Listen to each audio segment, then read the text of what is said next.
I went to a choir concert last night. So my middle kid's in choir. Okay. Yeah. I was going to ask you. Which you will probably hate me saying that, but yeah. I was going to ask you to elaborate he on needed, that one. He needed an elective, you know? Yeah. And so, you know, choir, they're split into like 3 different groups based on their skill level. And it was actually really good. I will say that, like, I haven't been to a choir concert in a really long time. It was actually really, really enjoyable to like sit and listen to them. But it's different with your kid. For sure. Yeah. They're all up there and they've got like the robes, you know what I mean? And Robes, yeah. They're like on this stage and there's, you know, it's in the auditorium. There's a bunch of people there. I'll bet you there were 500 people there. Anyway, seats are all blocked in, but they got all the spotlights and just like all the kids up there just like squirming under the heat. You know, you could just see them like they're already nervous because they have to sing in front of people. Absolutely. And then they're getting flushed. And then they're getting flushed. Yeah, you could just see it wash over a bunch of them. And I kept thinking like one of these kids is going to pass out. That's what I kept thinking. I would have. I should ask my wife. She did choir. I was like, did anybody ever like lock out and pass out? It has to have happened. Has to. Anyway, I would think so. Yeah, that was a fun night. What are you up to? You're all camoed out today. You know, just duck hunting. You went out last weekend? And then you went today? Opening day was Saturday. Okay. And then I was duck hunting this morning. And how'd it go Saturday? Phenomenal. Did you go Saturday and Sunday? No. Just Saturday. Mm-hmm. Okay. It was good? Phenomenal. Better than expected? Or Yes. about what you expected? Opening day is always... It's always good because there's just so many people shooting and the birds. It's opening day. Yeah. And there's so, you know, it's like... The birds can't go raft up somewhere and chill for the day. Like there's just so many people out.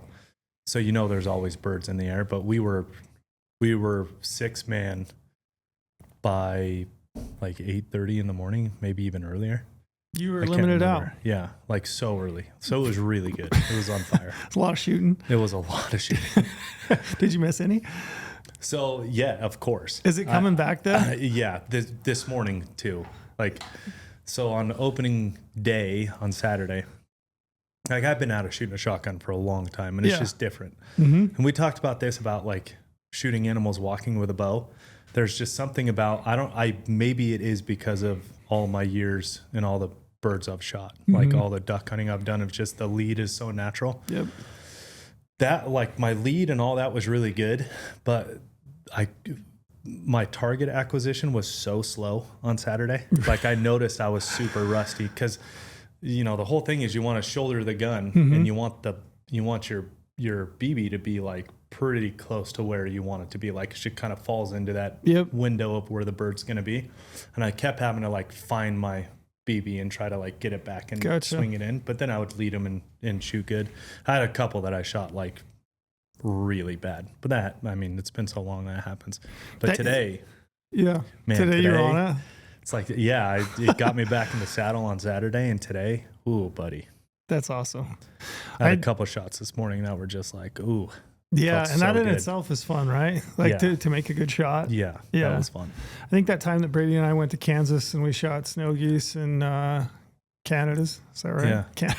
Well, were they graders, lessers? They were all graders, I'm sure. Yeah, I'm sure they were. You guys were. They were all graders. Yeah. For sure. Anyway, into that trip, I think we went 3 days, and I couldn't honestly, in my heart of hearts, say that there was one bird that I hit.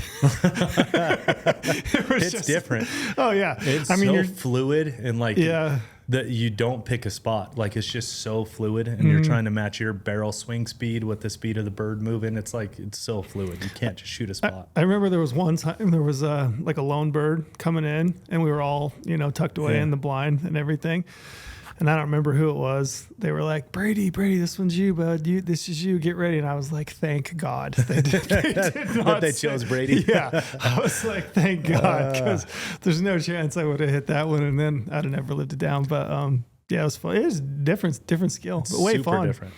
But today it came back. Like now I'm confident. And again, leaving Saturday, I'm like, man, I'm so rusty. I need to like go shoot clays or go do something to get back into it. Man, today I was freaking on it today. What were most of the birds?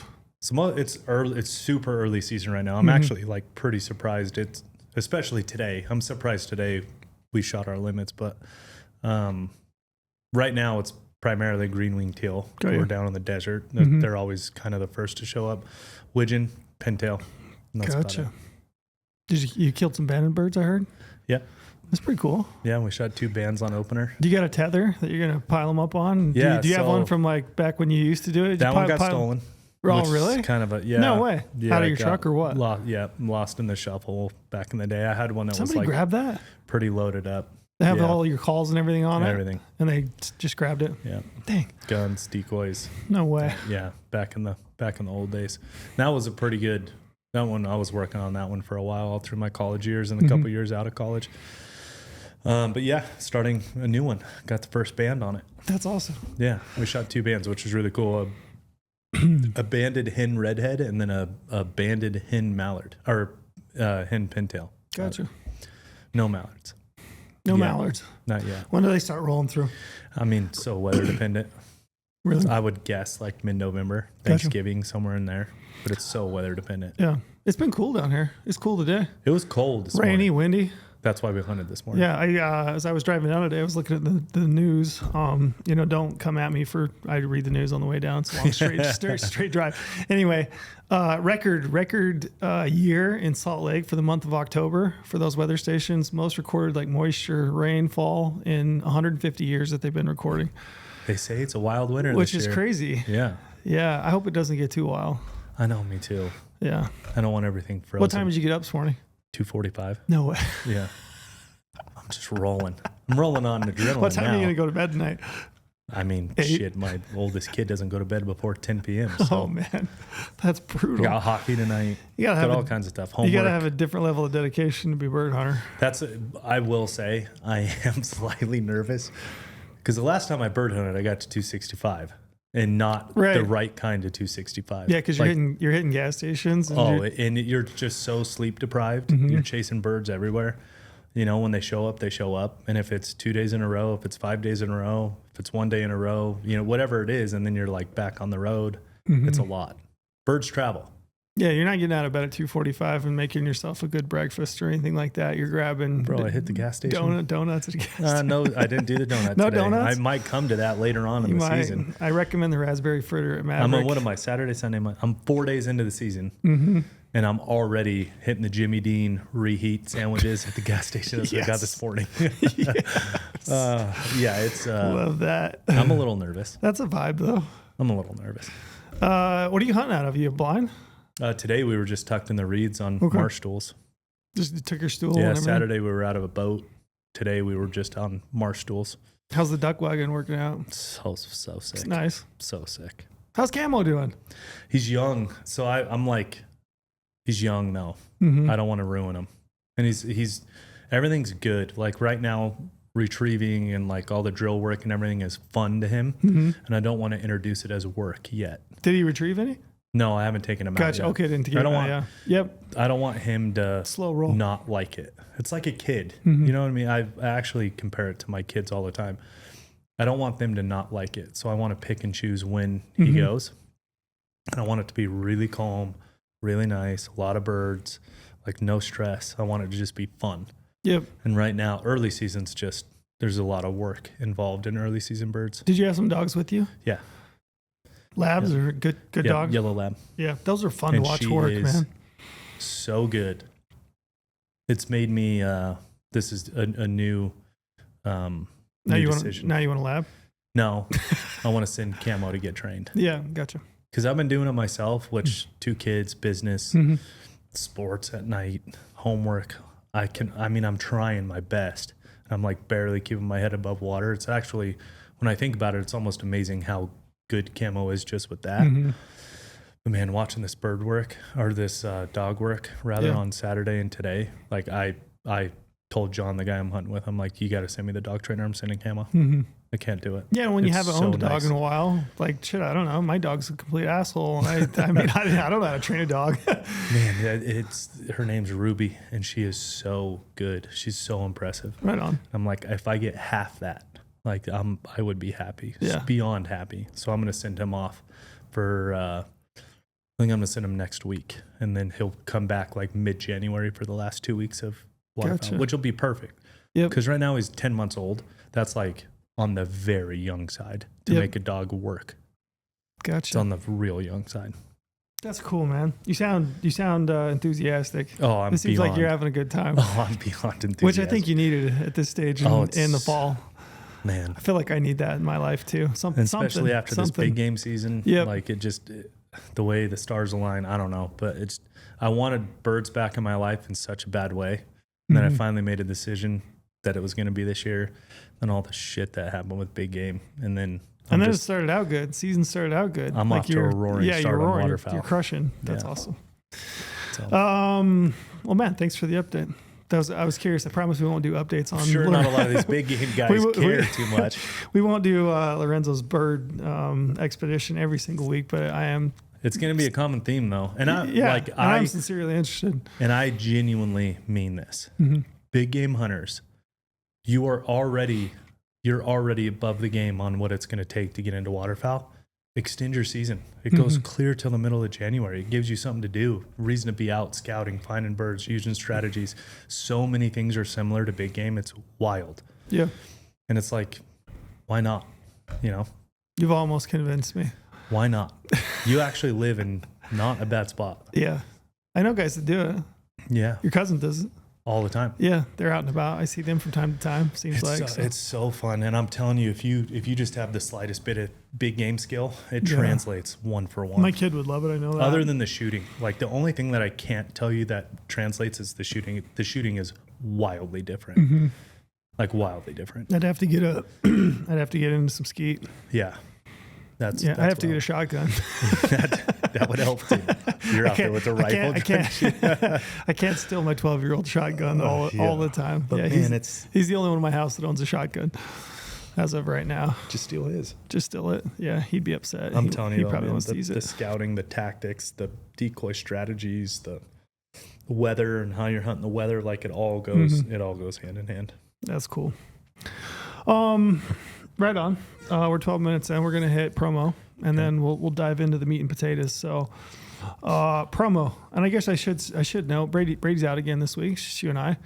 Yep. Brady was hunting mule deer, and I don't know if he got one or didn't get one. He has not got one yet. Okay. I was going to say if he got one, I haven't heard about it yet, and maybe it seems to be with Brady. It might be just as likely that he got one and didn't say anything. Actually, now that you say that, I'm only saying that because I haven't heard, and I'm just hoping he respects me enough to tell me if he did kill one. Yeah. But with Brady, I would have thought so too. But then I got to thinking about it the other day, and I thought, you know what, he may have got one, just not said anything. Yeah, off to Alaska. Yeah, off to Alaska. So he's up hunting mountain goats. I saw he was in the airport yesterday. I want to say so.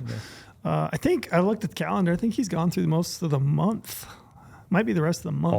All the month. He's on his annual sabbatical. Yep. So if you're wondering where Brady's at, that's where Brady's at, and we should have real updates when he gets back. Yeah. Maybe Lorenzo and I will just disappear and just turn the mic over to him. We'll just say you're at I'm the going mic. duck hunting. You're at the mic for the next 2 weeks. Come like Thanksgiving. That's how I'll be. I'll just be on the road constantly. Gotcha. Chasing migrators. Yep. So that's where Brady's at. Halloween episode. So we still have the Halloween episode that'll be coming up that last week of October. We've got some really good stories, but we're still soliciting stories. So if you got some good, scary, creepy, weird stuff that's happened to you when you've been out in the woods, submit those to us at reachus@GOHUNT.com. It'll be Lorenzo and I rereading stories. I look forward to that one, but also don't look forward to that one. Yeah. Makes me think. I know. We're just a little different. There's a bunch of them in there where I'm like, it's not like overtly creepy. It's not like the people saw a ghost or an alien or, some sort of satanic ritual going on in the woods. Some of them are just like very realistic things that just happen when you're out in the woods, like maybe being stalked by a lion or a bear or something like that. And I've never had really one of those.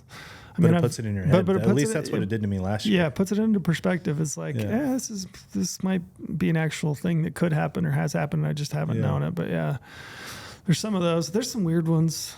I don't know. We'll get to it. But anyway, send us your Halloween stories. And then promo code podcast. You can use the promo code podcast if you want to sign up for a Go Hunt Insider membership. If you do that and use the code, we're going to give you $50 back in the Go Hunt gear shop that you can use towards the purchase of any gear that you want in the shop. I was out there today, and there's some cool new stuff. We have these brand new archery targets, like large ones that would save holes in my drywall, either in the basement or my garage. So I was eyeballing those, but we'll have those in the shop. But there's a bunch of other stuff too. So check it out. And like I said, sign up for an insider account and get yourself $50 back in the gear shop. Rest of the podcast. So what happened is I had some free time the other night. I was laying in bed and we got opening season for deer coming up this coming Saturday. Yeah, rifle deer in Utah, general season coming up this coming Saturday. Getting ready to take my kid, and like the number of questions and just he's gonna wear me out, like legit wear me out. I took him to school the other day and I was just like, I'm going to have to wear earplugs the entire time because he's just nonstop. He's super excited. But with deer season coming up, I was thinking about some of the stuff that we've done in the past, and I was thinking back to the documentary that you did, and it would have been had to been like the first year you opened. It was a long time ago. So I think it was 2014. I want to say 2014 or 2015, and I think if we opened doors in 2013, is that or 11? Well, we opened like a product in 2015. Right. So it would have been we're on our 10 year of like a revenue producing business. So it would have been like first year probably. Yeah. So we did this documentary film called Colorado's Buck. Colorado's Deer. Yeah. Yeah. You remember it better than I do. We couldn't name it Colorado Buck because of Colorado Buck. Yeah.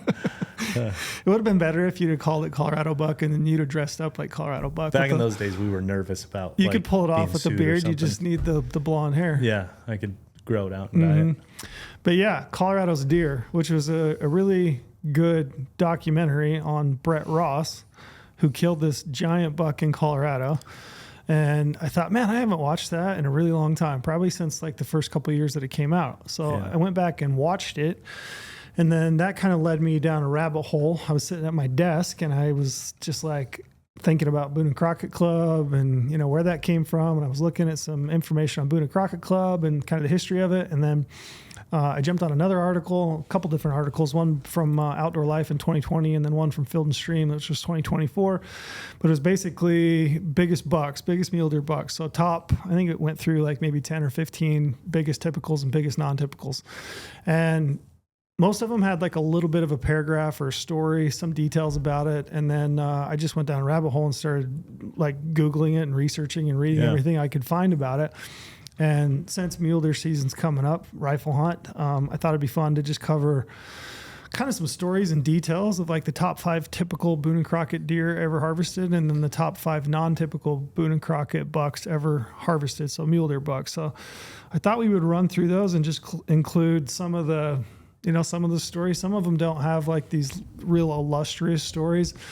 And then some of them, as I was going through and just reading about them, I went further down different rabbit holes on, you know, things like what's the Sagamore Hills Award? And I was like, where's that come from? You know, I've never Googled that. I want to know what that is. Yeah, right. Yeah. And then I kept seeing this museum that kept popping up that has a bunch of these heads. And I was like, I don't know anything about that museum or the person that started it. So I thought I'd pull out some of those details. So I thought it'd be fun to run through those today. So I'm going to read stories. And then as we were talking earlier today, you actually have a lot of interesting stories as well. Yeah. Like a lot of personal input and just things that relate to some of this stuff. Yeah. So without further ado, we'll jump in. So number 1 typical, 226 and 4/8. So disgusting. 226 and 4/8 typical. On 4 points aside. On a 4-point. That's so gross to think how big that is. Mm-hmm. So give it some perspective. Main beam measurement, 28 and 6/8. This one I think is really interesting. The inside spread, 30 and 3/8 inch inside spread. That's so crazy. Yeah. So crazy. Inside. And then several of these typical bucks that are in that top 5, 10, some of them have got like 22 inch G2s. Big. That's so crazy. Really big. I mean, think about seeing on 4 points, seeing a buck that's 30 wide inside. Mm-hmm. How big were the G2s? That one I didn't pull it out, but I know it was over 20. I mean, that's crazy. That's like alien look. Alien big. Yeah. And I would encourage people, we can try to drop some photos in the podcast, maybe just to give people some reference, but outside spread 38 inches was just sick. 38 outside. Yeah. So this is the Burris buck. It's the largest typical mule deer ever recorded by the Boone and Crockett Club. Alberta? Colorado. Doug Burris. So non-typical is Alberta. Yeah. Yep. I knew the one broader of the two was buck. Alberta. Yep. So harvested by Doug Burris Jr. in Dolores County, Colorado. This remarkable buck, I already said, scores 226 and 4/8, which surpasses the previous record, which was held by 8 inches, which is also insane to think. I mean, 8 inches on a buck that big is on a mainframe 4-point. 8 inches on a mainframe 4-point is insane. Yeah. So the story goes, Doug Burris and his crone. I love this. So I borrowed some of this language from the World Wide Web, but, which is also in itself is good writing, I thought. So Doug Burris and his cronies, which is cronies is a funny word. I was going to have another comment there. Isn't that like kind of derogatory, cronies? I don't know. Isn't that what you say when you're like kind of talking down on somebody's I think crony's like a friendly buddy. That's the way I would take it. Yeah. I have it in my head that's kind of like the down shot at somebody. Really? Yeah. I don't know. That's the thing. I don't think anybody's used the word cronies in a while. In a really long time. I was going to make a comment there, but for those of you listening, I'm sure you can come up with your own with recent stories that are in the news, which Lorenzo knows what I'm talking about. Yep. But so anyway, Doug Burris and his cronies from San Antonio called their annual deer hunt the Poor Boys Trip. So they would share all their gear and their hunting knowledge, typically venturing out on foot. So it says in 1972, on a trip to the San Juan National Forest, Doug was rattling in muleys, which I thought was an interesting tidbit. And I actually tried to compare different stories. So one story says that he was just out hiking and jumped a doe and then ended up seeing this buck. There's like some different stories, but I found this one that said he was out rattling in muleys, which is not a technique that I've heard used in ever. Other than Mexico, yeah. Right. Yeah. I can't think of anyone who's ever talked about rattling in mule deer. Me either. But as I was thinking about it, I thought, well, I've killed deer pretty much every way you can kill them. That I spot and stalk, still hunt, water. I've done that. I thought, I've never killed one rattling. Maybe I'll try. You ever killed one out of a tree stand? Never killed a muley out of a tree stand. Have you really? Yeah. Really? First mule deer I ever killed with a bow. You shot it out of a tree stand? Out of a tree stand. No way. On a game trail. I've tried it. Yeah, I hung it on a game trail. No kidding. Yeah, I've never done that either. 17 years old. That's probably why, as I was 17 years old and wasn't thinking properly. So I'm like, just hang a tree stand. It worked. I mean, it was a good buck. It was just a nice little 4-point. It had to have been like my first or second year bow hunting. I had scouted this base in high elevation, so like timberline, right? And you had a bunch of big Doug fir in the bottom of this draw, and there was a group of there was 2 really nice bucks that were using this draw. And so I did just what you're saying. I packed in a tree stand and I climbed up into this great big Doug fir and I whirled it out, right? Yeah. And I put my tree stand in it and I climbed up in it and I sat down and I looked down and I was like, no way. Oh, hell no. Oh, hell no. The wind gets to moving you a little bit. And I thought, man, this thing is easily 15 feet higher than it needs to be. And I was so far, I don't like heights anyway, but yeah, that pretty well cured me from tree stand hunting muleys. Yeah, it's different being in a tree stand. That's a good tidbit. I didn't know that about you. Yeah, very first buck I ever killed with a bow. I'll have to add that to my list of ways that I need to kill a mule deer. I just shot the first buck I had a chance at down the game trail. It was a nice little 4-point. Yeah, I've shot a whitetail out of a tree stand, but I never shot a mule deer. Never muley. I've never shot a whitetail out of a tree stand. we Sounds like you and I have some ground to make up. Yeah. So this goes on to say it was rainy and miserable weather. By day 4, Doug had set his sights on a buck that one of his hunting buddies had seen earlier. He was dropped off in Proven Canyon, a place where he'd killed a buck in the prior year. So get this. So he killed a buck in the same canyon the prior year that was 41 inches wide. What the? 1972. So it says he spotted a couple bucks in the opposite hillside when a third buck materialized. He knew this is the one he wanted. He dropped down the canyon and weaved his way through the thick oak brush. On his way to meet the bucks, he nearly stepped on a doe that exploded from her bed. This spooked the bucks. 2 of them went left. The buck that he wanted went right. And one shot from his 264, the big boy went down. The big boy. Yeah. And a 264 caliber. That's awesome. Yep. So it says when he got home, he took the head and cape to his taxidermist, whose name was Ed, and he was also an official measurer for Boone and Crockett. And he said the green score put the antlers in the top 10. It says, Doug recalled what happened next. Several months later, my phone rang at 1 a.m. And Ed, his taxidermist, blurted out, I think your buck may be the biggest typical ever taken. It was, and it has been ever since. The closest contender, like I said, is 8 inches shorter. And for those interested, it can be seen in the Cabela store in Dolores, Colorado. Yeah. You ever seen it? I've seen replicas of it. Gotcha. I've never seen it. No. Gotcha. As I read through this, it said that it was awarded the Sagamore Hills Award, which what is that? Yeah, so the Sagamore Hills Award is one of the most prestigious honors in North American big game hunting, presented by the North American Hunting Club, which is formerly part of the Boone and Crockett Club affiliated awards program. The award recognizes the finest trophies taken in a given category, typically, or per entry period among all submissions. And it goes on to say it's not just about raw size, but also about the quality, the symmetry, the overall aesthetic of the animal. Essentially, it celebrates trophies that exemplify perfection of that species. So the Sagamore Hill is named after the home of President Theodore Roosevelt, which is in Oyster Bay, New York. Yep. And who, federal fish and game, everything. So part of early Boone and Crockett. Yeah. That's actually cool that they worked that in to the award somehow. So I thought this was interesting. It says the Boone and Crockett Club has only awarded the Sagamore Hill Award 17 times since 1948. Wow. Isn't that nuts? That is wild. So how much? You brought up a really good point there. That's 226 with deduction. Yeah. So they're talking about symmetry as part of this like Sagamore Hills Award. Mm-hmm. So how much deduction was on it? Did it ever say? I haven't looked. I should know that, but I'm sure it's on the score sheet. That's 226 net. Yeah, I don't know. Which I've always not been a fan of that. Yeah, me either. I like whatever. Yeah, I like gross. Yeah, if it grew horn, it grew horn. Or antler. Brady's not here to get mad at me, but yeah. I was thinking about that today driving down. Isn't it funny? We've talked about mule deer real heavy for two weeks in a row, and the guy that is a mule deer nut's not here. Yeah. I secretly love it. Sorry, Brady. I thought I looked down through to see. I wanted to see like some of the other animals that were awarded the Sagamore Hills Award. So some of these I thought were pretty interesting. So 1949, E.C. Haas, Rocky Mountain goat, 56 and 6/8. Ooh, it's pretty big. That's pretty big. Pretty big. Let's see.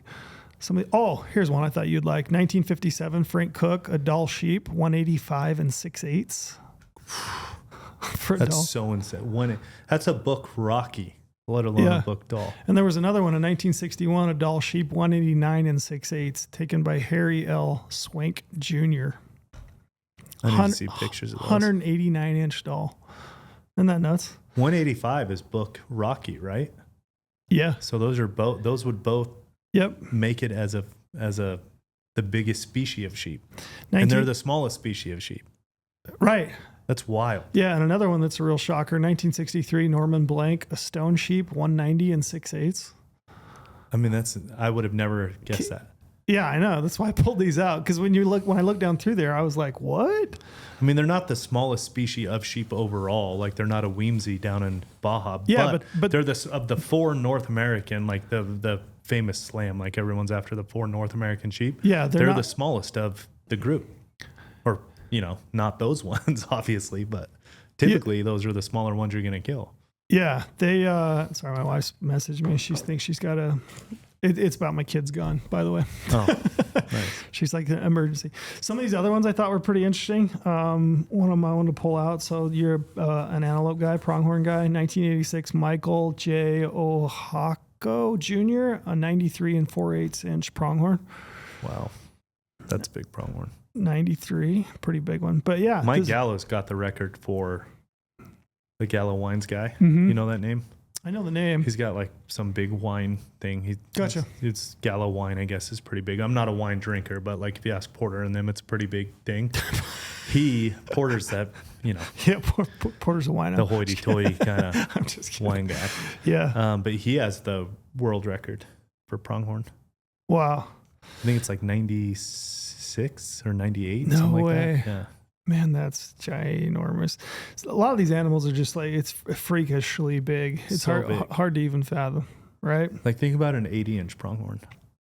Yeah, I mean, I've got a couple, but I mean, they're 90. I know, 13 inches, 16 inches bigger. On a 2-point, essentially. Yeah, on a 2-point, which is so wild.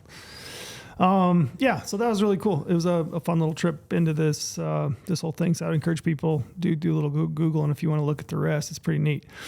So number 2 buck, the Svensson buck. The Svensson buck is recognized by Boone and Crockett Records as the number 2 typical, with a score of 218 and 4/8. The buck was taken somewhere along the South Saskatchewan River. Some interesting details about it. It says it was an official measured it in 1970s, but the owner of the family did not care about having it formally entered in the record book at the time. Decades later, the same measurer encountered Larry Svensson, which was this kid's nephew, or it might be his son, but anyway, a relative, right? And they started talking, the official measure, and he convinced Larry to submit it to the official record book. So after doing so, it was accepted and, placed number 2. It says he harvested the iconic muley with a .32 caliber in 1948. That's awesome. Yeah. And it said he apparently had no interest in getting it scored. And it's interesting as you read down through some of these, it's like a pretty, and maybe it's applicable to today, because I don't know that many people that enter deer anymore, right? But yeah, a lot of these stories suggest that, people had no interest. They were just out hunting for meat. And I would say almost every one of these stories, as you read through them, they're like, yeah, they were just out meat hunting. Yeah. And that's been a common theme. Yeah. And that's, if you go back to what started this conversation with Colorado's deer. Yeah. The Brett Ross story. That guy's out hunting cow elk, mostly cow elk. He had a deer tag. He's a resident of Colorado. Yep. He was on what's considered as a resident to be one of the general areas. Mm-hmm. And he had a cow tag and a deer tag in his pocket. And he was primarily looking for elk to go shoot a cow to meat hunt. Yeah. And when he shot the buck, all he could see was 3 points. He thought it was a 3-point. Correct. And just happens to be has a huge inline on the back, so it looks like just his back fork alone looks like a big 3-point. Yeah. And that's what he thought he had killed. Yeah. So what I've deducted from all these, and then Brett's story, obviously, is that if you want to shoot a big buck, you should just go out on a meat hunt. Yeah. And big bucks find you, apparently. That's the hard part of that is you actually have to commit to just the meat hunting in your mind with no other thought. Mm-hmm. I don't know if I could do that, because I'd already be going into it with I have this deer tag, so I'm going to get a cow tag and meat hunt. Mm-hmm. But I wouldn't really be bought into that whole side of it if I had a deer tag in my pocket. It's like an underlying thread in a lot of these that I kind of love. It's just fun. Fun that people are out and about, and that's what I'm looking forward to this week is just the unknown. Being out and about. I have no clue what's going to happen, but who knows? Maybe we'll shoot a 300-inch non-typical. Just a giant. Just a. Yeah. Alien giant. Number 3 buck, the Hoback buck. This one was actually pretty cool. So in 1925, a hunter who was apparently interested in meat hunting, not trophies, shot a buck. This is great. He left behind the head, i.e. he didn't even care to preserve it or display the rack. So he left it behind, killed the buck, left it, took all the meat. And it says later a ranch hand found the rack, the skull and the antlers in the canyon and brought it into Jackson, Wyoming. The rack was displayed in local establishment, including Mike Meek's Saloon, and later on a handicraft shop, and eventually went to the possession of the taxidermist who submitted it for Boone and Crockett scoring. It says the Boone and Crockett measured it and awarded it 217 inches, typical. So the score made it the world's record holder for many decades until it was surpassed by the Burris buck in 1972. It says today the antlers and the rack is displayed at the Jackson Hole Museum in Wyoming, where people can still see it today. So that's kind of cool. Guy just out meat hunting, just left it behind, and a ranch hand went up and found it and was like, I think I should probably grab that and take it out. That thing looks giant. Looks like an alien. Maybe I should take it. Yeah. As part of the story, I thought it was interesting. I didn't really, it's the Hoback, right? Mm-hmm. You hear the Hoback. It's pretty notoriously known among mule deer junkies of a portion of Wyoming.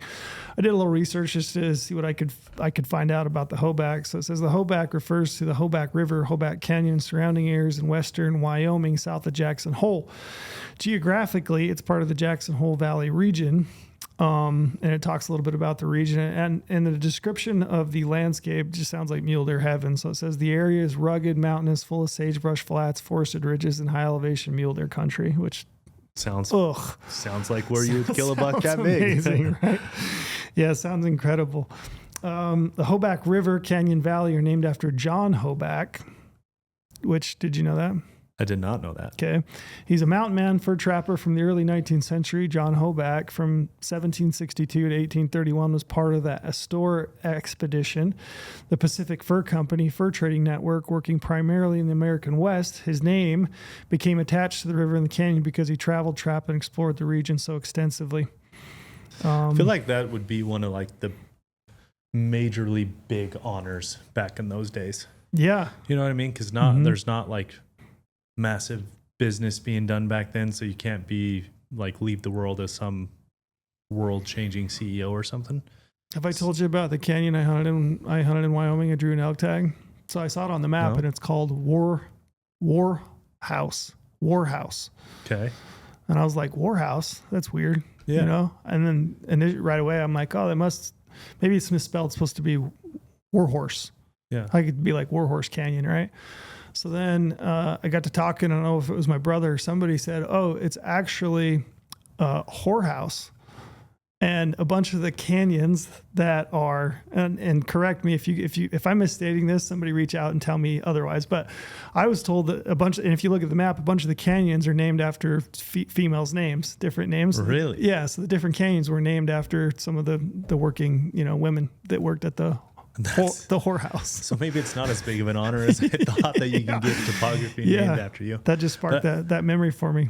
Yeah, but to have a region named after you in those days, I feel like that would be a huge honor. Pretty cool. What you're saying kind of discounts it. Well, actually, I don't know. I don't know. Maybe it's that was a huge honor. Yeah, different times.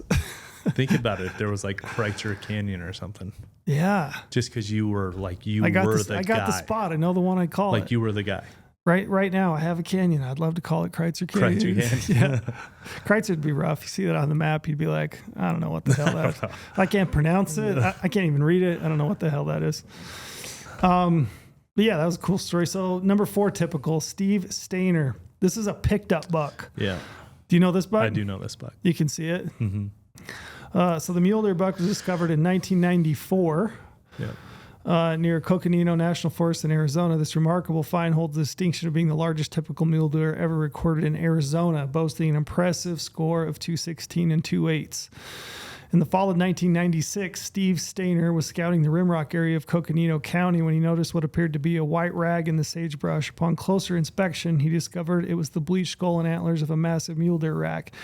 Remarkably, the antlers were in pristine condition, so no rodents or anything like that had, nibbled at it. And it says suggested at the site that had been killed by a mountain lion. Steve went back to Phoenix and showed it to his dad, who just happened to be an official Boone and Crockett measurer. The antlers featured an outside spread of 31 inches, a left G2 measuring 22 and 4/8. Oh, that's gigantic. Crazy, huh? 22? Yeah, 22 and 4/8. 22 and a half. So big. That's so big. I know. I've seen one buck, that was over 20, and it was like barely over 20, and it was so insane. Yeah. I don't think on the hoof? No. Oh, killed. Gotcha. I held it in my hands. Yeah, right. One of Clay Hill's clients killed it. Did it look completely alien? It's so tall. It's like it's wild to look. I mean, think about it. An 18-inch G2 is like big. How tall is a buck if it has? You hear of a buck being tall? Like, oh, that's a tall buck. But how tall would a buck be if he had a 22.5-inch G2? I feel like that's another word past tall. I'm trying to think, how tall would that be off the base of his head? Like if you paralleled that, if you went. I mean, it depends on the main beam. How he went. Yeah. On the main beam shape, because like I remember my cousin hunted a buck that we called Skyscraper because he was super tall. Super tall. Great name. But it was because his main beams were like, instead of coming out to his ears and around, his main beams just kind of like went up. So whereas G2 forked, it was already so far off his head. Like, I think his G2s were 18 or like 18 and a little bit of change, which is so giant. And you like how his main beam already sat up high instead of coming out over his ear. Like you just looked super tall, but he was 18. This thing's 22 and a half. That's 4.5 inches bigger. Big. It's crazy. This goes on to say that the exceptional set of antlers are on display at the National Collection of Heads and Horns at Johnny Morris's Wonders of Wildlife. I don't know why I'm laughing. It just comes off as like a little bit Willy Wonka to It does. the For Wonders. sure it does. The Wonders of Wildlife Museum and Aquarium in Springfield, Missouri. I was reading this story, which led me down a couple other rabbit holes. I was interested. One of them being like, how does a mountain lion actually kill a deer? And I'm thinking of this video. Do you remember seeing this video that went around a few years ago where you had this lion and it jumped on this muley? It's a nice 4-point buck. And he like clamps onto it and he's got all 4 of his, feet into it. And he's like kind of hanging off the front end of it. And he's like biting down on its nose. Yeah, I do remember that. And I remember watching that and thinking like, oh, that's interesting. I wonder if that's like primary method of kill, right? Do they just like bite down on the nose and suffocate him? So then I started reading, and a lot of this stuff, it's like I've been in the woods for 30 some years, right? And you just think like, oh, I know how that works, right? But like, I don't know if I've never actually seen the actual mechanics behind it. Yeah, I agree. I've never seen. It happens, and it's a thing, but the actual mechanics behind it. I don't know how. So I did a little reading on how does a mountain lion kill a deer. So I pulled up a bunch of papers and I read through, a bunch of different statistics, and I pulled out some things I thought were interesting. So this says a typical stalking distance can be just 15 to 30 feet before attacking. I wish I could get that close. 30 feet? It's nothing. That's close. It's very close.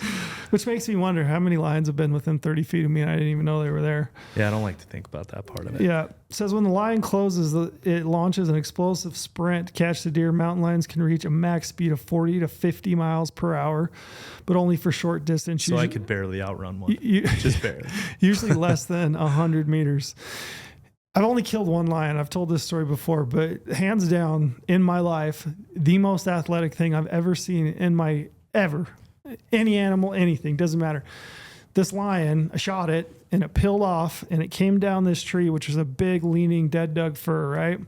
And it probably took, 2 or 3 strides and launched out of that tree from probably a height of like 25 feet, I would bet at least. Just like launched.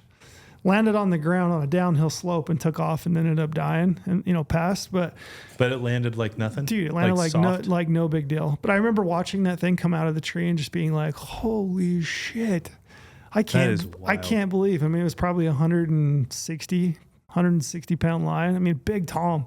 Book Tom, actually. Really? Yeah, talking about. And it just landed that, dude, no problem? It just bailed out of this tree like I couldn't believe. Just launched out. I'll never forget like that. The Puma logo? Yeah, that's looked exactly just like that. What it looked like. That's exactly what it looked like, man. Just like hind feet off that tree and just. That is wild, man. It was nuts. It's interesting that one got killed by a lion. My dad had a very hard tag to have in Arizona. And he was going to go after a certain buck. It was a big buck, because why not when you have a tag like that? And we had trail camera on the water.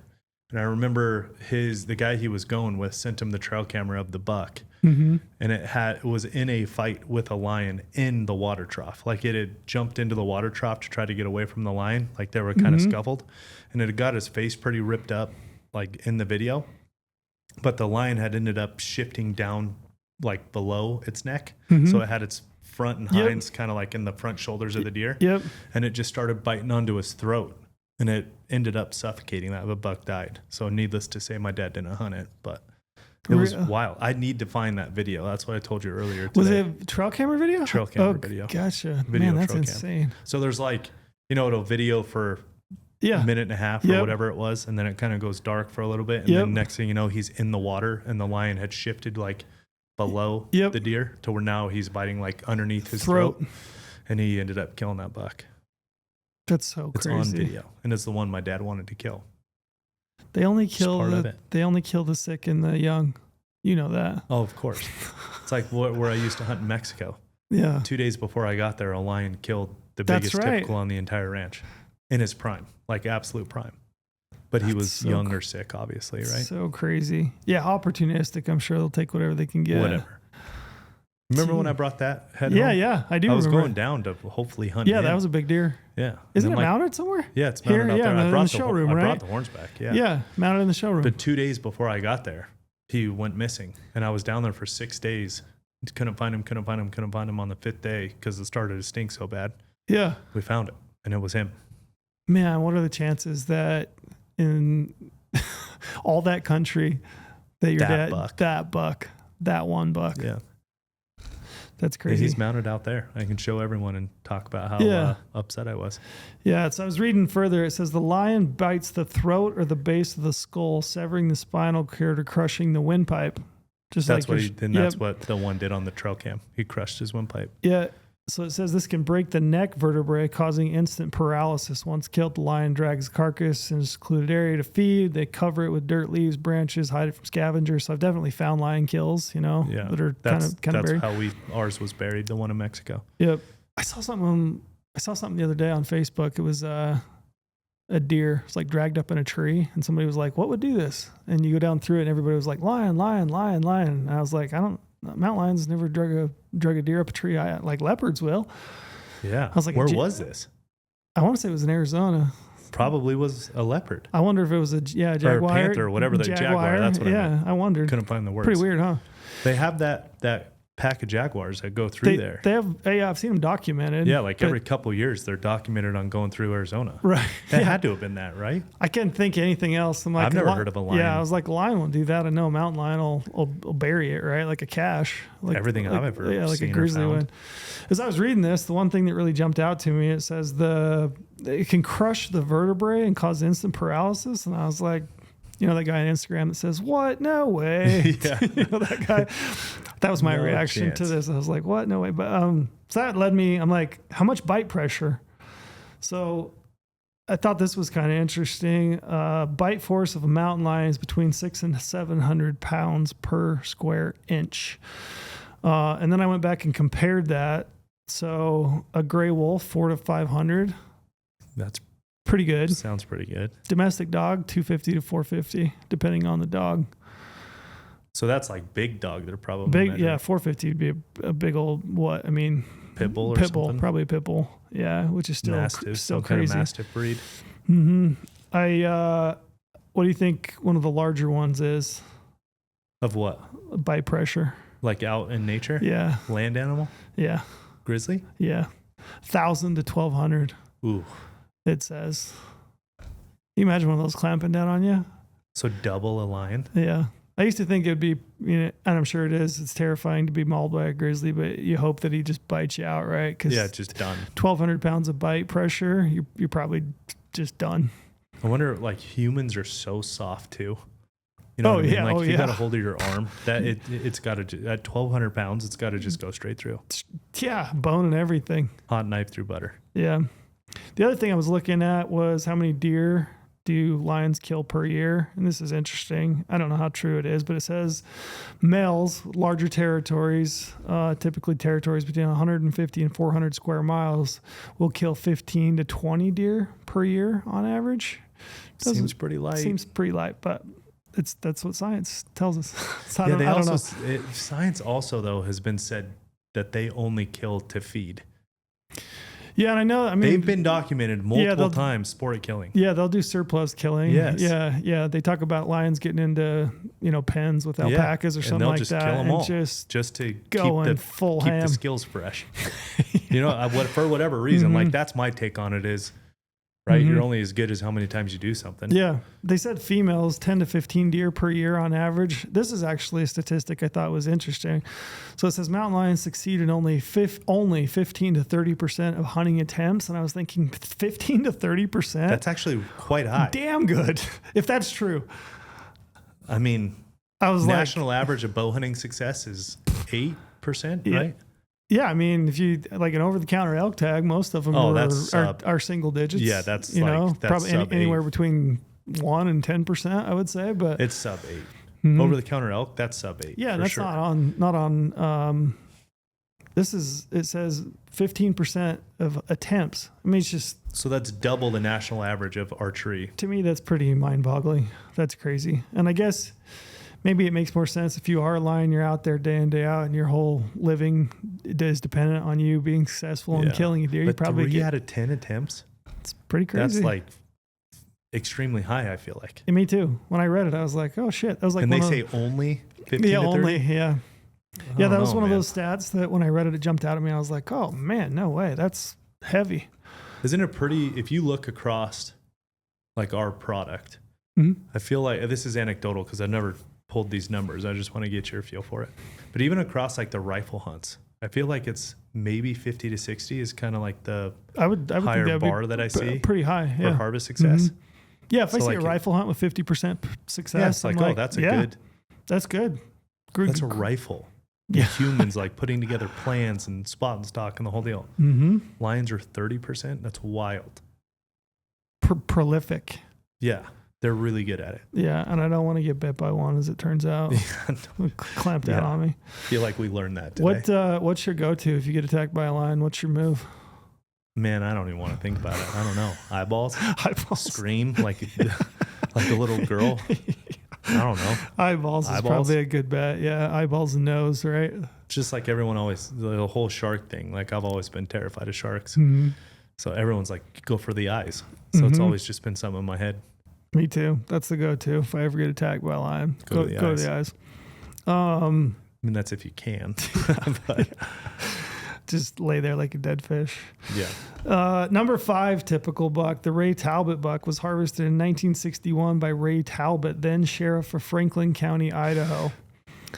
It says in the fall of 1961, Ray Talbot was riding his horse through the sagebrush near Worm Creek, Idaho, aiming to fill his freezer when a massive mule deer buck suddenly jumped up from cover.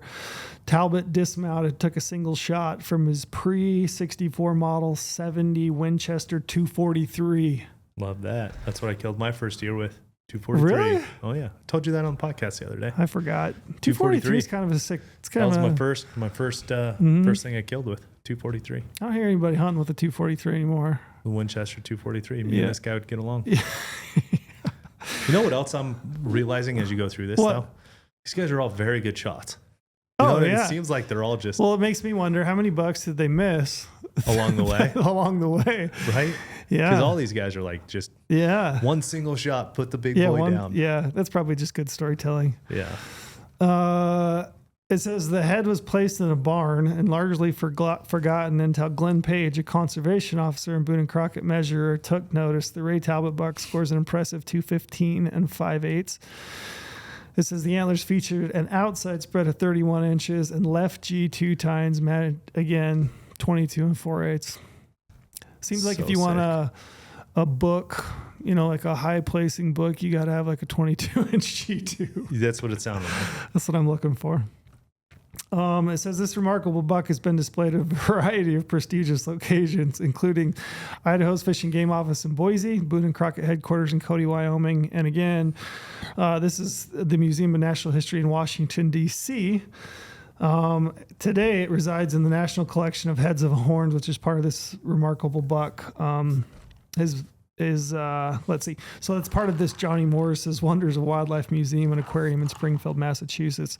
So this is the second time that I saw that noted. So I was starting to wonder, and I don't know anything about this thing, this National Collection of Heads and Horns at the Wonders of Wildlife Museum. So I started reading about that. Willy Wonka's factory. Yeah. So it's in, sounds better than Willy Wonka's factory, right? Yeah.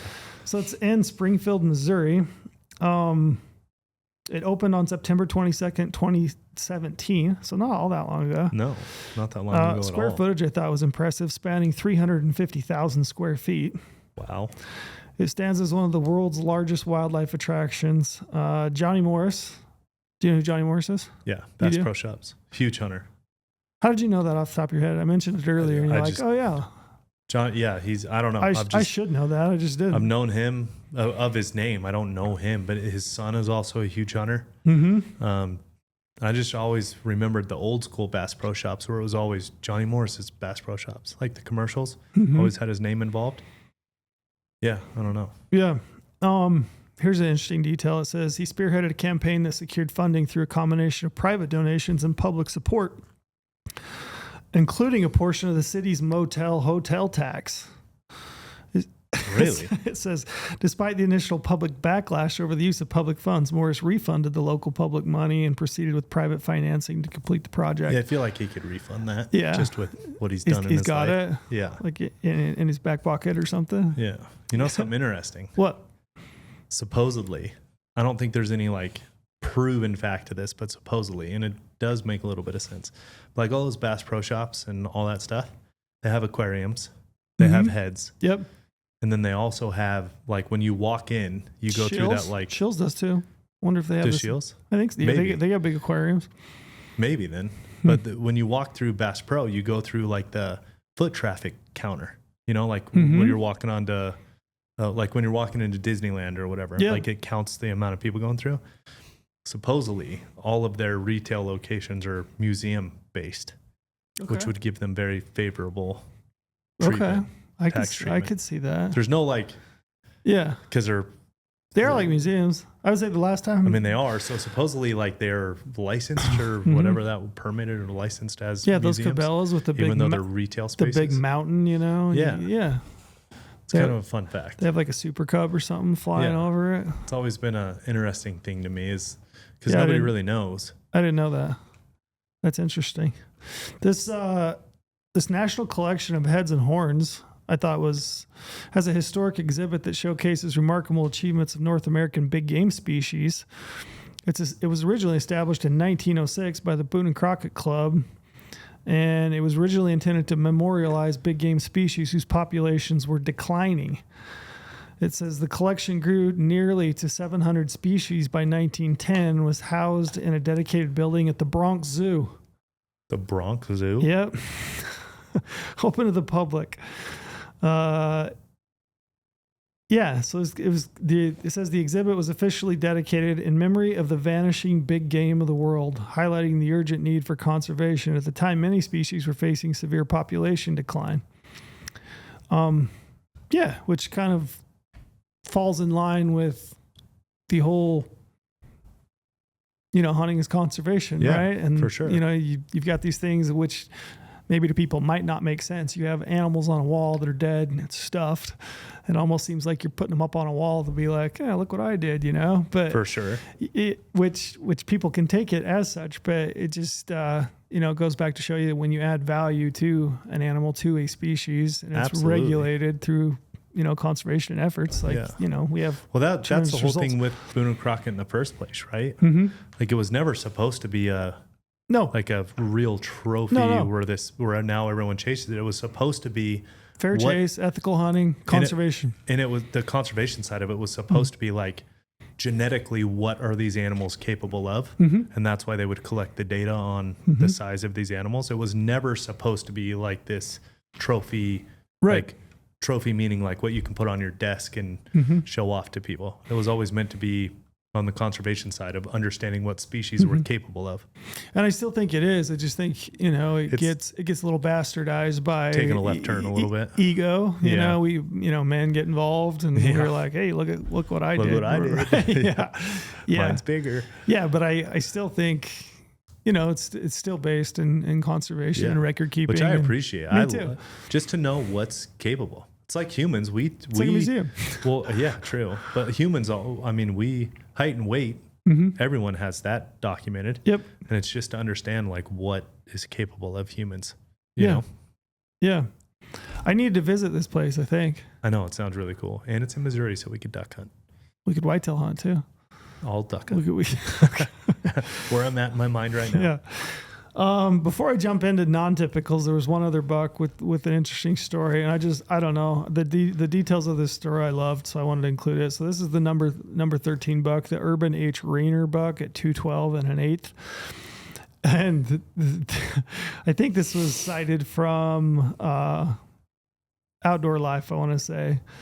It says, when you have 16 kids, hunting is about the best way to feed them all. 16. 16. I have 2 and I'm about ready to. So get Never this. mind. It says, with 10 boys to his name, Urban Rainer was cruising the Snake River breaks on a warm day back in 1979 with his International Scout. And then Ooh, it says, love that. That's what I hunted in. It says, you did? Yeah. That's what I grew up hunting in Utah. Who had one? Your International dad? Scout. I can't remember if it was my dad's or my Uncle Heath, but either of them two. That's what was there as an International Scout. It's like one of those. Awesome. It's one of those like legendary vehicle like names that I've heard. Yeah. I didn't really even know. I don't know that I could like pick one out, So I did a little Google search and I was looking at them. They're pretty cool. My brother and I have always had an affinity. We've always I can't remember the company name, but there's a company that like redoes them now, like refurbs them inside, outside, makes them usable, put a new motor in the whole deal.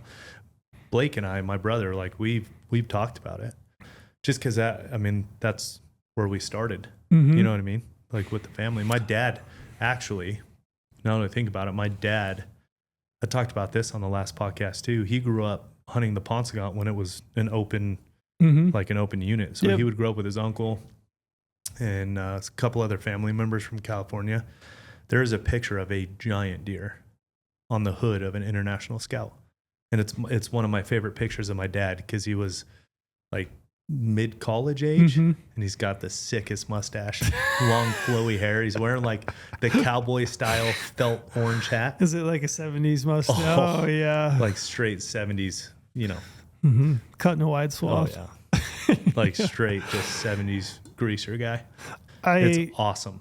I was looking, so the International Scout was produced by International Harvester, which was based in Fort Wayne, Indiana, between 1961 and 1980. It was built to compete directly with the Jeep CJ, which is one of the earliest SUV-style go-anywhere rigs for ranchers, hunters, and outdoorsmen, it says. But just a classic hunting rig. Classic. It reminds it like Broncos. Yeah, oh yeah. Like to me, my generation, like a Bronco. That's what an International Scout was to my dad. Yep. Which is cool to think about. That's awesome. He was in a Scout. Brings back that nostalgia, right? Maybe this is a sign that you me and need Blake one. do need to rebuild one. The other part of the story I thought was great. It says a dozen does filed out of a draw in front of them, and the big buck followed. The Rainer boys opened up with no one connecting. Okay, so not all of them are good shots then.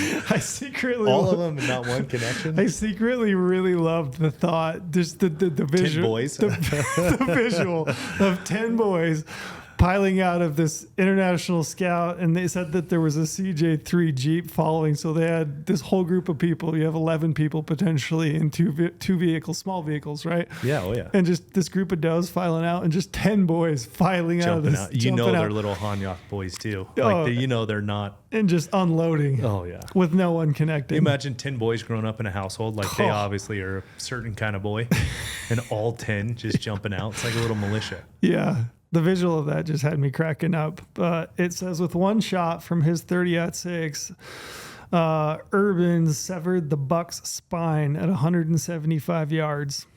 And then it goes on to say so the dad had to play cleanup to all his boys? Yeah, dad played cleanup and tipped it over. That's the best part. Yeah, spined this buck at 175 yards. And then it goes on to say, did I mention that he only had one arm? What? Yeah. No, you have not mentioned that. It said a mill accident took the other one. It says the boys which accident? A mill, like a mill. Oh, like he worked at a mill. Wood mill or something like that. Yeah. Worked at a mill. So he only had one arm, 175 yards, spined it, 30-06. How? I don't know. It's really impressive. Pretty neat. It goes on to say the boys winched the carcass up to the Jeep, which is just a cool, I don't know. I love that one. Even though that buck was not in the top 5, it was number 13. I just love the whole visual of it. Like, as I was reading down through all these accounts and then started doing more research, I was just like, oh, I got to throw this one. This is incredible. Yeah. Yeah. Do you know the score of the number 1 non-typical? It's 355 or 356, something like that. Man. This is the Alberta buck. Yep. The broader buck. Yeah, 355 and 2/8. Yeah. I know. Clay and I have talked about this buck quite a bit. Killed in 1926 in Alberta. Mm-hmm. You know what was like a stark difference that jumped out at me is you go from 226, is that right, for typical to non-typical 350, what did I just say? 355. Yeah. 130 inches of bone. Think about extra. Yeah, think about that. That's crazy. Think about just killing a 350 bull. Yeah, that is a big. Yeah, my biggest bull's that just is barely a big bull. That's a really big bull. Yeah, and then a mule deer with 355 inches. It's insane. Seems insane. The world record produced one heck of a hunt and got one. So this is the writing. I love the writing in these. It got one 75-year-old man thrown into jail. What? Did you know this? No, I did not know this part of the story. So it says in the fall of 1926, found Edmund Broder and 2 hunting buddies headed to hunting camp in a 1914 Model T and a 1924 McLaughlin touring car west of Edmonton, Alberta. I love these details. So once the road dissolved, they hired a horse and sleigh. So it's late season. Yeah. Yep, to get them into south of Chip Lake. Ed left the camp around 1 p.m. and followed some deer tracks. He cut moose tracks, but decided to stay on the course of the deer tracks. He came to a clearing where he saw 2 deer, trained his .32 Winchester Special on the larger buck's spine.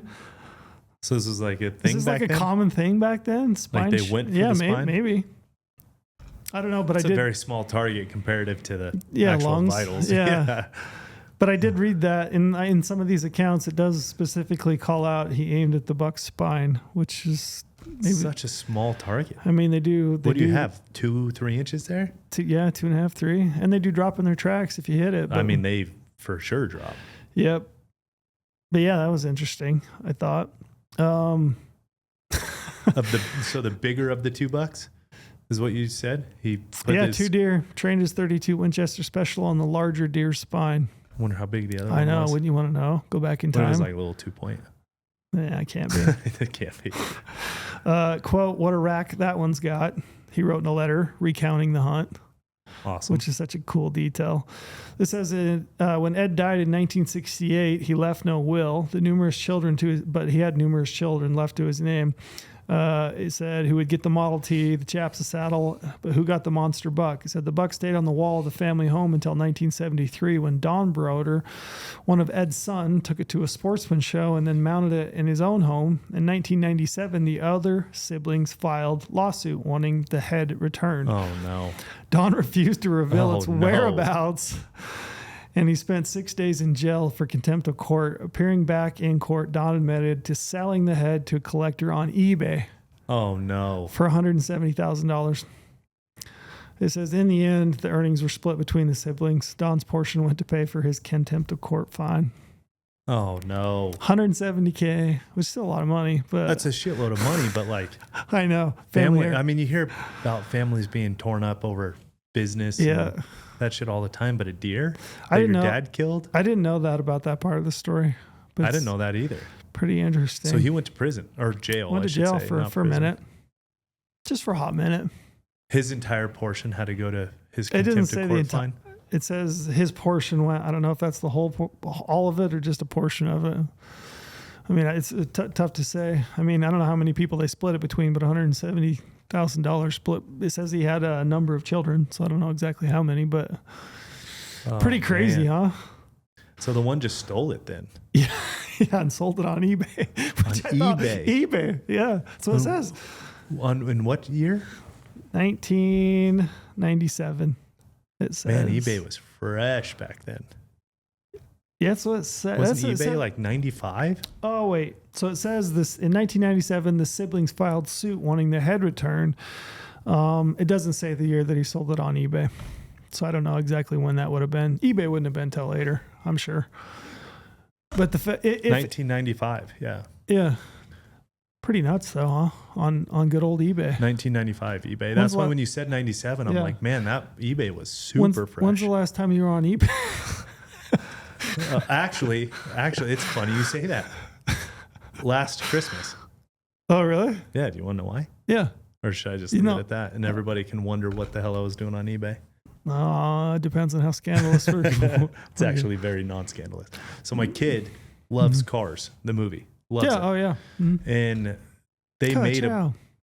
they made a bunch of collectible mini like metal cars. I can't remember if it was Mattel or any one of those like little car remakers or whatever, like the little mini ones. Mhm. And they made all the Cars characters, and I mean like all of them. Mhm. All the Cars characters you could think of throughout all the 3 Yep, movies. movies or whatever. So I spent like an entire September, October, November scouring eBay to buy all those collector cars for my Did you get son. all of them? I've gotten all but one. Oh, nice. Do you know the last time I used eBay really significantly was in college, and I would sell sheds on eBay. That's smart. Shed elk antlers. And you could take That's them to an funny. antler buyer and you get like per pound. But at the time, the cost was pretty low. Like per pound, it wasn't up like it is, has been. But I sold a number of sets on that, and it took me about 3 or 4 sets that I sold on eBay before I realized if I have my wife hold these, You could sell way more. I get 100, 150, $200 more per set. that funny? You really figured that out? Yeah, Smart. I did. Yep. It's really smart. Out there somewhere, there's some photos of my wife holding shit antlers that we so sold awesome. on eBay in the front yard. That's so awesome. Number 2. Men are such simple species, man. I know. So simple. Isn't that silly? Number 2 buck, 339 2/8. It says date killed. It was prior to 1892. Hunter unknown. So it says, you might think that after being dead for 120 years, the origin of a mighty fine set of antlers would fade over time. Not so for this buck, which is reported to have been given as a gift prior to 1892 by an Indian hunter named to Sir Edgar. I'm not going to Dudney. Then the lieutenant governor of British Columbia. It says the legend has it that this buck was taken with stick and string. Wow. Bow and arrow prior to 1892 by a Native American hunter. That's insane, actually. Isn't that nuts? You know what else is crazy, though, too? What'd you say is 338? 339 2/8. 339? Think about the 339 to 355. That's the difference between number 1 and number 2. Yeah, that's That's true. a lot. I wasn't expecting you to say something that much lower. Yeah, I just thought it was cool that a guy killed it with bow and arrow. Oh, absolutely. Prior to 1892. I mean, leave it to a native. Isn't that what it says? Yeah. It was gifted from a native. Mm-hmm. I mean, if anybody's going to kill a buck like that with a bow, gifted. might as well be the best hunters on planet Earth. It goes on to say that the guy that had it was so impressed with the rack that he shipped it to the Vienna, Austria in 1910 as part of a big game exhibition. Despite being screwed to a wooden shield and held together by the original hide, the rack made it back home in one piece. It says in 1993, the family sold the rack. In 1995, and went to the Boone and Crockett judges panel for scoring. But there was one minor significant problem. Minor significant? Yeah, that doesn't sound that's right. bad writing. It says the skull was cracked, which could disqualify the rack.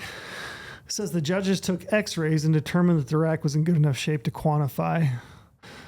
24 points on the right side, 23 on the left. Oh, shit. Isn't that wild?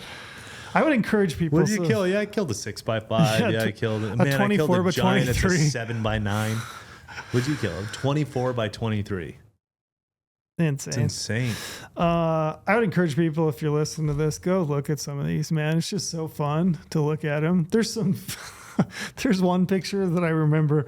There's this dude standing. He's got like giant beard, classic like 70s, 80s, some sports, old hoodie. And he's got like a pair of sweats and a pair of flip flops or something. He's just standing there. He's got those big horn rim glasses, like from the 70s, like Dahmer would wear. I love it. It's great. The imagery behind a lot of these is awesome. You should go look at it. I would imagine so. Mm-hmm. Number 3 buck, 330 and an 1/8, killed in 1943. It says taken in Box Elder County, Utah. This giant of a muley made the rounds of the western United States. It says contemporary and retrospective accounts say that Alton Hunsaker was hunting on horseback in Bald Head Canyon, Box Elder County in 1943 with 3 friends. The buck was taken with a .32 Winchester Special. It says the rack was extraordinary, described as so full of junk that half of it was still in velvet, meaning that the antlers still had non-typical tines that had portions of velvet that he couldn't rub off. Yeah. That's big when that happens. Yeah. Big. Yeah. Those bucks that are just still got velvet in the nooks and crannies. Yep. It says that the antlers are displayed in bar. This is another part of all these stories that I love. They're displayed in bars and pubs. Yeah. Just the progression of where these things end up. Like one was in a laundromat. One was in a gift shop. This one says it was displayed in bars, visitor centers, museums, and then finally scored and recorded by Boone and Crockett, where it stood the test of time as the number 3 buck of all time. Box Elder. Yeah, man, which is not. No, that's interesting. There is a ton of sagebrush in Box Elder County. I'll say that. It's really close to Nevada too. Mm-hmm. When you drive through it, you look out across that. It's just like these big rolling sagebrush landscapes, pinyon juniper sage country. But now, I mean, like currently, you don't hear a lot of that's what's big bucks. Wild. Mm-hmm. Like if he was there, might be a hidden gem. Yeah, maybe. Number 4 bucks from Nevada. Did you know that? I did not know that. Actually, I think I did know that. 326 or something. 325 and 6/8. Yeah, I did know that. Yep. Yeah, 1955. I said 326. It's 325 and 6/8. Well, you were off by Yeah. It's like Price is Right. by I was 2/8. 2/8 By over. 2/8. I do know that. It's Denied. White Pine County. Says Nye County. Nah, yeah. Yep. It says it's got it's a Nah, 20, yep, a 22 yep, by Nye. 24. Holy shit. Said here's a detail. It says this deer weighed 300 pounds when Clifton Fauria, Fauria, shot the buck in Stoneburger Basin in Nye County, Nevada. What part of Nevada is Nye County? Not a good part. Really? Yeah. Is it like north, south, east, west? Do you know off the top of your It's head? kind of like central, Okay. but it has like a big like mushroom Mhm. top to it. So it's like real small on the bottom and then kind of mushrooms out. Gotcha. Sagebrush country? Some of it, yeah. Like pinyon and juniper sage type More stuff? so pinyon juniper, yeah. Interesting bit of info about this one. So after Clifton, the guy that shot it, I mean, it's in the good spot. Gotcha. For sure. he That's where it's at. oh yeah, I'm tracking. It's like dead Like central. 131, 132. Yeah, it's like 2. 13 and maybe a Yep. little bit of 24. Mm-hmm. That makes sense. It's Maybe tracking. a little bit of 24. But 13's in that. I don't even know enough. I wonder if you go back to 1955, state probably wasn't divided up into units. It was probably just OTC. You just got to tag and went anywhere. Yeah. I would bet. So this guy killed this buck and he died the next year. So he killed it in 1955 and died in 1956. Which I tried to find out more information about that and couldn't find anything. It says the antlers hung in his garage. Then an uncle displayed them in his California restaurant for 6 years. After the restaurant closed, the antlers went back to the garage until they were placed in an organ storage unit for 8 years. It says until the head and the 270 that he used to kill it with went back to Clifton's son. It says in 1991, he moved the head to a business owned by a concierge of Racks who contacted him, and then it was measured by Boone and Crockett and then taped out. It's Nevada's largest non-typical buck ever taken, Crazy. which is pretty damn cool. What canyon did you say? Stoneburger. Let me pull. I'm going to try to look. I want to know where that is. Yeah, Stoneburger Basin, Nye County. Do you think you've killed a deer out of that same basin? No. Close to? It's pretty south. Stoneburger? Mm-hmm. How do you spell Stoneburger? Stonbu. S-T-O-N, no E? Stoneburger. It says Stoneburger Canyon. Basin. Yep. Nye County, Nevada. That'd be kind of fun. I know. I'm gonna try to see if Some of these would be kind of fun just to go chase the country that they were killed in, right? Just go look at it, see what it looks like. Yeah, for sure. Just try to put yourself back in time and imagine what it might have been like. I feel like everything's so 1955. different now though and Yeah. changed. Like, could you even think what it would be like back then? No, but it'd be fun to sit there and reminisce, make up stories in your head.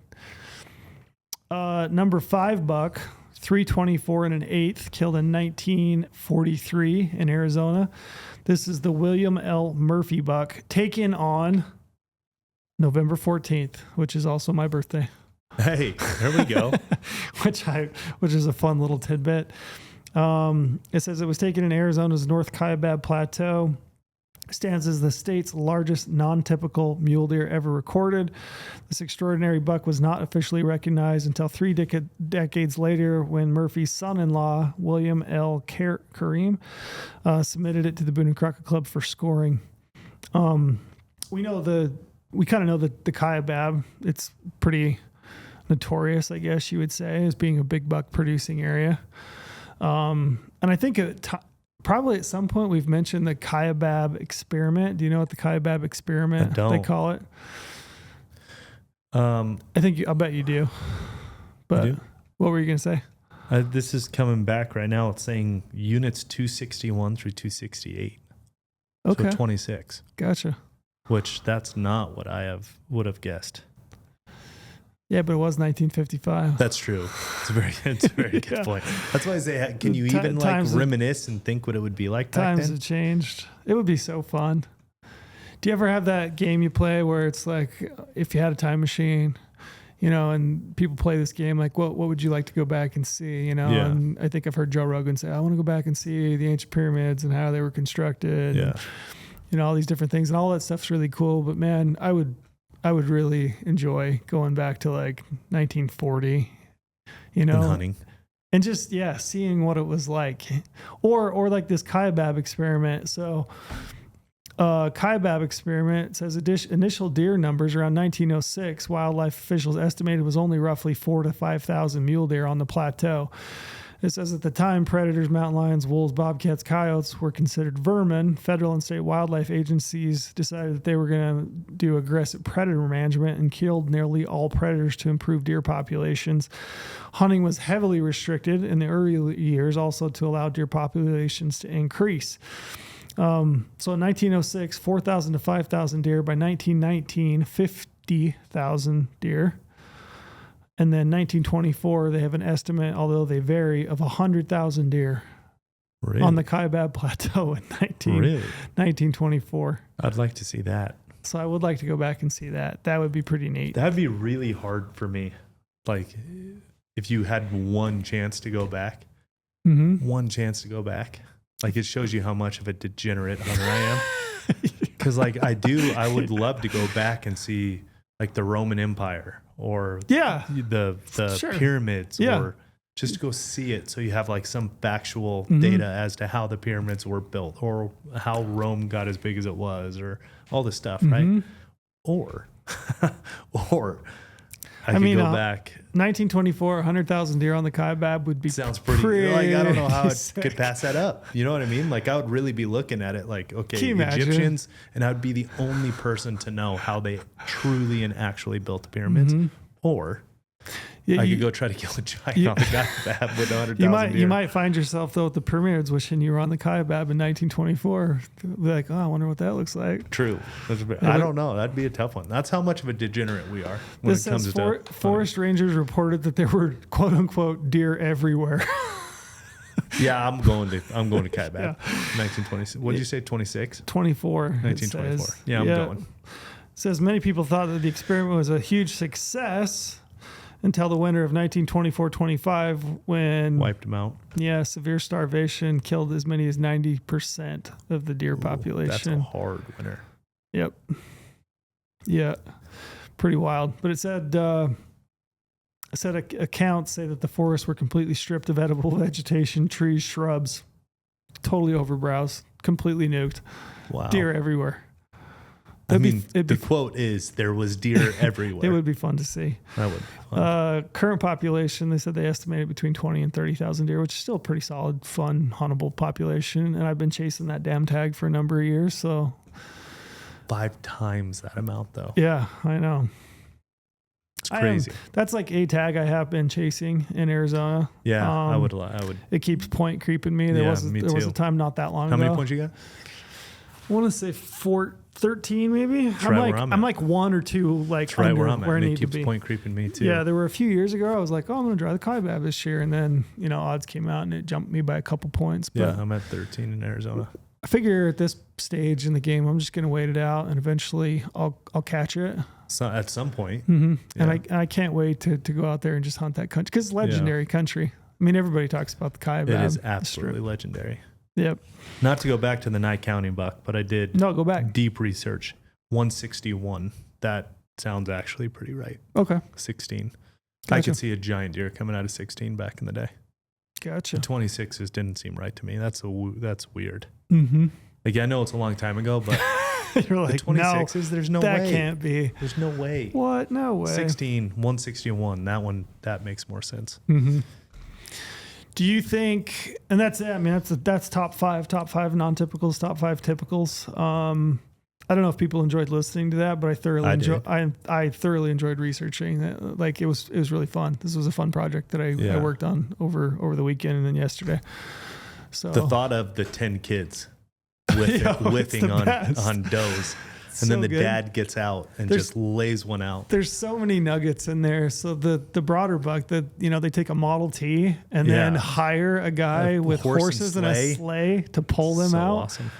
And he sees that, spine shot, which is interesting. I mean, all of it, there's all those like little nuggets and tidbits I thought were super cool. But hopefully people enjoyed it. And then I guess I would my portion I would wrap up by just saying go watch that film that we did, Colorado's Deer. It's pretty cool.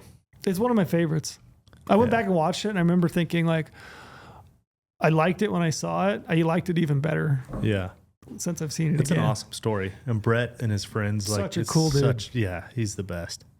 Yep. I remember meeting him, I think, at a Hunt Expo probably that first year after that came out, and just such a solid dude. Actually, I wonder if I got time, if I could find it. I probably can't, but find the article. So we did an interview 1 year after he killed it, like the anniversary. And there's some hilarious answers in there, which I absolutely loved. He must work in the oil industry, oil and gas. Yeah. He makes some comment about being redneck, and then something else about being like oil filled trash or something like this. Something, but it was just, I loved it. He's just a hardworking awesome. Blue collar dude killed a giant buck, and that whole story was super cool. As a lot of these were, but it's crazy though. Like it just shows you. I mean, back in the day was clearly better, right? Because you think about like Brett Ross's buck. Then you think about like the Lopez buck out of Colorado, 316 net. Yeah, that would have been Kyle Lopez. That was 03, 04, something like that. Yeah. I want to say early 2000s. Yeah. And it was gigantic. Do you remember the picture of that where he's like in his sweats in the back of the truck? Yeah, and he's in a hoodie in the back of the truck. Yeah. 316. Yep. Out of Colorado. I actually read something about that said he skipped football practice. I remember. He was a high school kid. Yeah, maybe even middle school. He's a young kid. Yeah, I think he got permission to skip high school practice to go hunt deer for a day. Ended up killing that buck. 316 buck. Do you think? Do you think in our lifetime we'll see? Do you think we'll see another buck like that of that caliber? 316. Man, I don't know. Have we gotten too good? I don't know. At finding and killing animals that are. Is that what it is? Is that the difference? Is that the sole difference? Do you think? I mean, like I'll put it to you this way. There was a buck killed in Nevada. What was the 2023? It's 282 or 280. I think like high 280s. The governor's tag killed it here, and everyone who saw that buck in person, specifically Jeff Baird, the taxidermist, because he sees a lot of deer. He understands deer. I mean, he's the one that preserves the velvet. He knows a lot about the growing cycles of deer. When they brought that into him, he said that deer was nowhere near done growing. Was it in velvet? Yeah. Okay. They shot it August 3rd or 4th, maybe, or maybe so even you could have added. Because that's when they're allowed to hunt on that tag is August 1st. Yep. He said that deer was nowhere near done growing. Jeez. Not that it would get to that level in this year, but okay, well, if he was 280 something and he wasn't close to done growing, he had so many points and everything, let's say he was 290 something if he was fully done. Is it just one more year of age and you think he hits?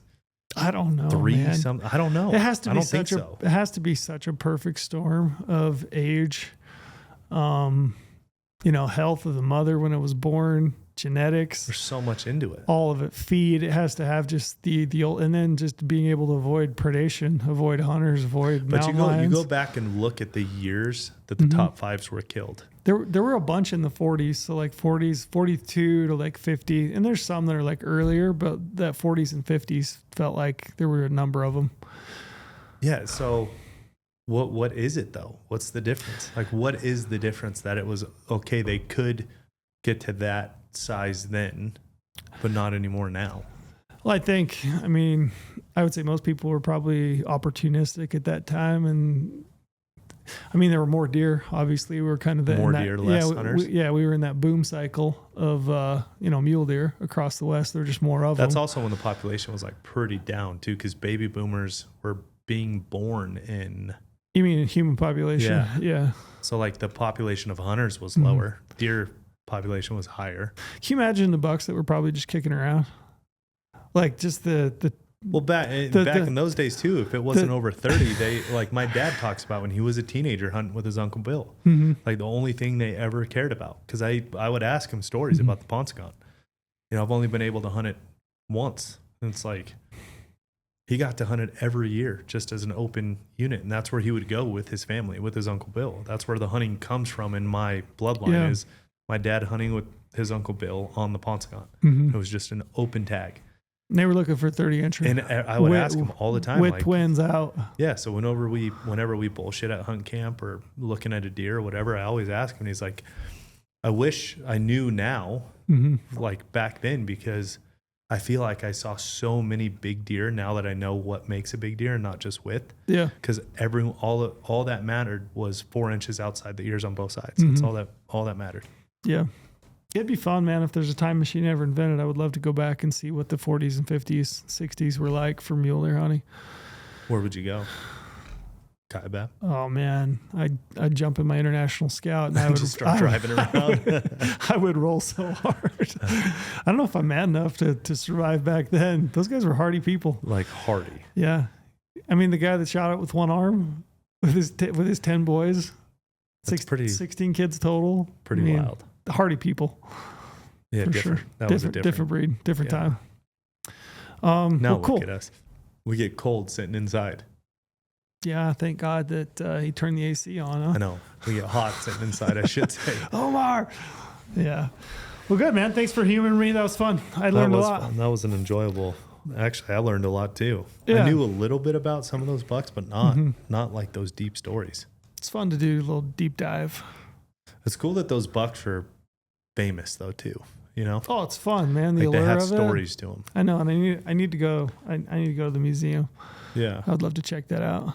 I mean, antlers are so fascinating. They're awesome. They're the coolest. But anyway, we'll be back next week. We'll do another one, and then, like I said, I'm looking forward to the old Halloween episode. Hopefully, I shoot some more ducks between now and then. What would you do if you're out in the woods and you're just out there by yourself, completely you didn't know, and then all of a sudden, randomly, you just hear someone screaming for help, but you can't quite make it out. You don't know if they're screaming for help. Are you alluding to a story? Because I don't like this story already. I might be. I don't like that story. Me either. Creep me out. And there's not just one. I've read multiple like that. I don't like that. Me either. Anyway, that's a little titillating story. I don't like little that. leader. I don't like thinking about that. Because if I was ever in that situation, I don't know if I would I would probably go the other way. But they are yelling for help. Yeah. That would be dark? fun. Was it dark when that happened? Oh yeah, nighttime. Yeah, I don't like Nobody that. yells for help during the daytime. only in the middle of the night when you're in deep sleep do you hear the faint moanings. Help. Oh, I don't like it. Anyway, look forward to that one.